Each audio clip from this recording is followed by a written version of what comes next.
जैन धर्म केवल धर्म नहीं, जन जन का धम है। यही है इस धर्म की संस्कृति।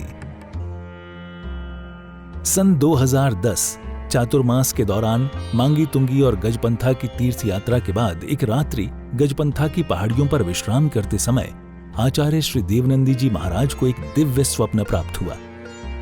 स्वप्न में उन्होंने देखा कि एक ऐसा तीर्थ जिसकी कोई कल्पना भी नहीं कर सका था, एक ऐसा स्थान जहां पंच परमेष्ठियों की भव्य मूर्तियां हों, एक ऐसा समव शरण जो समर्पित हो जैन धर्म की शाश्वत परंपरा को। उस दिव्य संकेत को जीवन में उतारने के लिए आचार्य श्री कुंथलगिरी की ओर विहार पर निकल पड़े।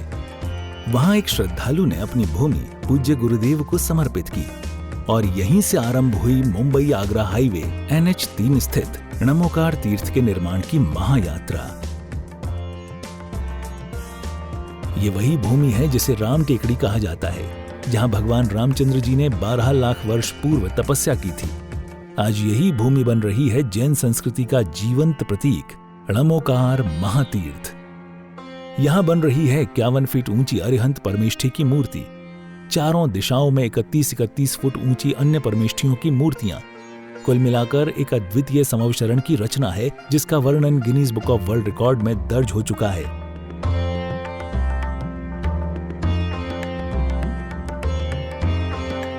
इस भव्य मंदिर जी में स्थापित किए जा रहे हैं 24 तीर्थंकरों के 24 मंदिर, पंचमेरु, नंदीश्वर द्वीप, नवदेवता और 64 रिद्धि मंदिर, सप्तऋषि मंदिर और गोमटेश्वर बाहुबली, समेत शिखर जी की झलक और क्षेत्रपाल मंदिर।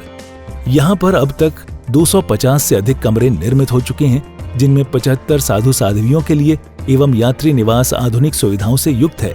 AC रूम, भोजनशाला, कैंटीन और विशाल गुरु मंदिर। णमोकार तीर्थ का भूमि पूजन 8 फरवरी 2014 को संपन्न किया गया था और आज लगभग 10 लाख स्क्वायर फीट से अधिक निर्माण पूर्ण हो चुका है और अब यह दिव्य तीर्थ अपने चरम आयोजन की ओर अग्रसर है। 2026 में जनशासन के वरिष्ठतम आचार्य परम पूज्य साधना सम्राट गणाधिपति गणधराचार्य श्री कुंथुसागर जी महाराज के सानिध्य में एवं परम पूज्य प्रज्ञा श्रवण सारस्वताचार्य श्री देवनंदी जी महाराज की प्रेरणा एवं निर्देशन में 400 से अधिक साधुओं की उपस्थिति में आगामी 6 से 13 फरवरी 2026 में णमोकार तीर्थ का भव्यातिभव्य अंतर्राष्ट्रीय पंचकल्याणक प्रतिष्ठा एवं महामस्तकाभिषेक महोत्सव का आयोजन होने जा रहा है। खुल रहा है पुण्य का द्वार, जो करेगा भव पार। अरिहंत और सिद्धों की बात चल रही है। कल विगत प्रवचन में भी हमारा यही संदर्भ आया था।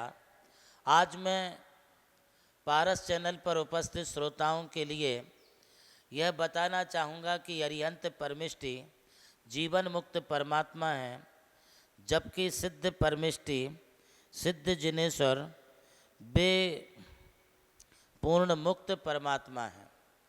इसका तात्पर्य ये है कि अरिहंत परमेष्ठी परमात्मा जरूर हैं, किंतु अभी वे संसार से मुक्त नहीं हुए, किंतु अब वो इस जन्म में अपने कर्मों का क्षय करके मोक्ष को प्राप्त करेंगे। ये उनका जीवन आखिरी जीवन है, ये जन्म आखिरी जन्म है। अब उनका मरण नहीं होगा, उनका निर्वाण होगा। मरण और निर्वाण में अंतर है। मरण संसारी जीवों का होता है, जो चारों गतियों का कारण बनता है, वो मरण है। किंतु निर्वाण वह कहलाता है जिसमें सभी कर्मों से मुक्त अवस्था प्राप्त हो जाती है और पुनः जिस अवस्था को प्राप्त करके संसार में नहीं आना होता है, संसार का भ्रमण नहीं होता है, उसके लिए जीवन मुक्त परमात्मा कहा है।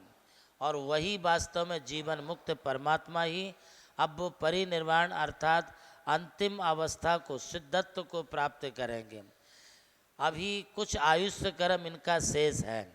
जब तक आयुष्य कर्म शेष है तब तक ये अभी समोसरण रूप विभूति से सहित रह के इस सठ खंड की पृथ्वी पर आर्य खंड में जहाँ तहाँ वो अपना गमन करते हुए भव्य जीवों के पुण्य से वहाँ रुक करके भी अपना उपदेश देते हैं। ये अरिहंत परमिष्टि हैं। जबकि सिद्ध परमिष्टि पूर्ण मुक्त परमात्मा है। इसका मतलब है कि उनका तो जीवन ही शेष नहीं रहा है। अब वहाँ पर जो जीता है जीवेगा ये वाला वाक्य उनको नहीं कह सकते हैं। वहाँ तो कोई भी जीव तिक्काले चदुपाणा इंद्रिय बलमाऊ आन पानोया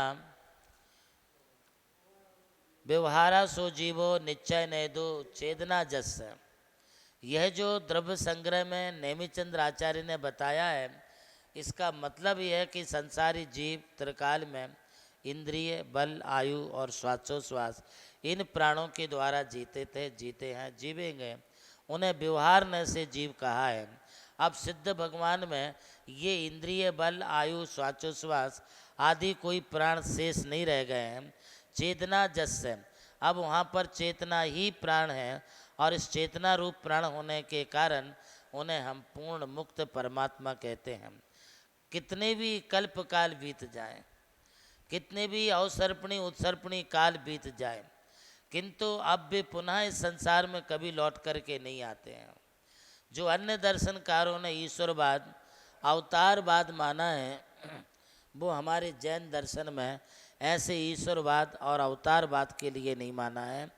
ना ही उन्हें कर्तावान की कोई उपाधि दी गई है।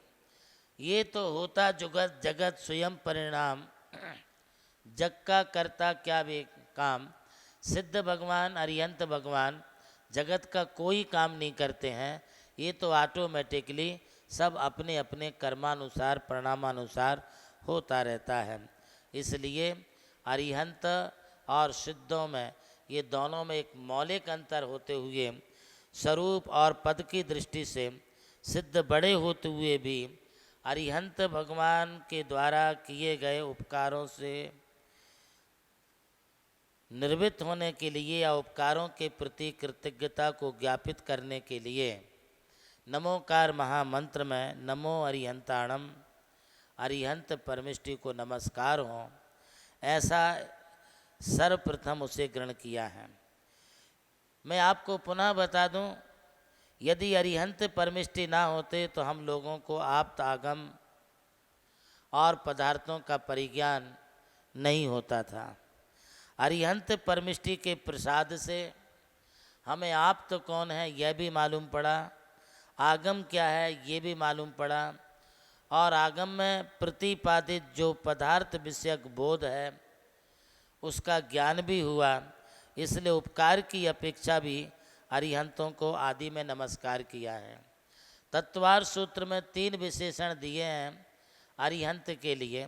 वो दिए हैं उन्होंने मोक्ष मार्ग से नेतारम वेतारम कर्मभूताम ज्ञातारम विश्व तत्वानाम वंदे तद्गुण लब्धे।